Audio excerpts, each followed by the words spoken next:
Muling sumiklab ang sunog sa Mount San Cristobal sa Dolores, Quezon.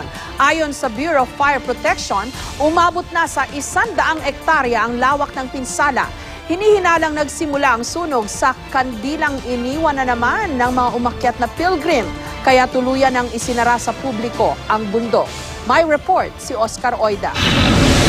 Ganito ba ang sitwasyon sa Mount Cristobal kahapon? Makapal na usok at apoy na tumutupok sa isang bahagi ng bundok.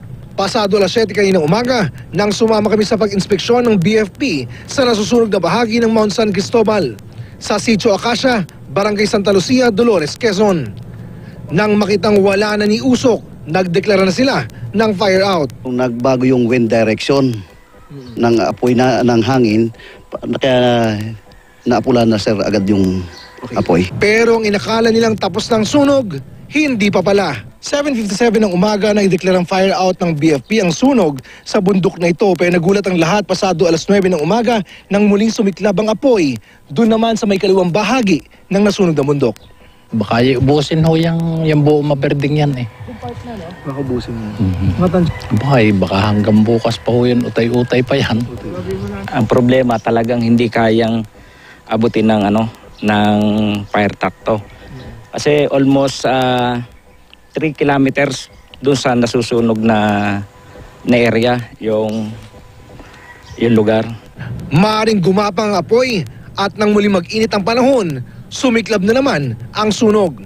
Sa pinakuling ulat, umabot na sa 100 ektarya ang natutupok. Pasado alauna ng hapon, muling umakyat sa Sitio Acacia ang BFP firefighters para i-assess ang sitwasyon. Mula sa paanan ng Mount San Cristobal, makikita ang lalo pang lumalawak na pinsala. Walang magawa ang BFP kundi mag-abang at maganda sa pagbigay ng babala kung sakaling gumapang ang apoy malapit sa kabahayan. May usap-usapan daw baka may umakyat na pilgrim at nakaiwan ng nakasinding kandila. Pero mas malaki raw ang posibilidad na mainit na panahon ang dahilan. Ang vegetation po doon ay mga grasses. Pag ganito pong mainit ang panahon, natutuyo po siya. So, simpleng siga lang, nag-i-spread out agad ng sunog.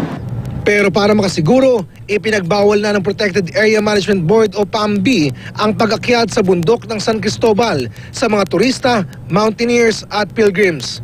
Gaya ng Mount Manahaw, kasama ito sa tinatawag na Strict Protection Zone. Nakatakda rin kausapin ng lokal na pamunuan ang mga nagkakaingin at namumuhag.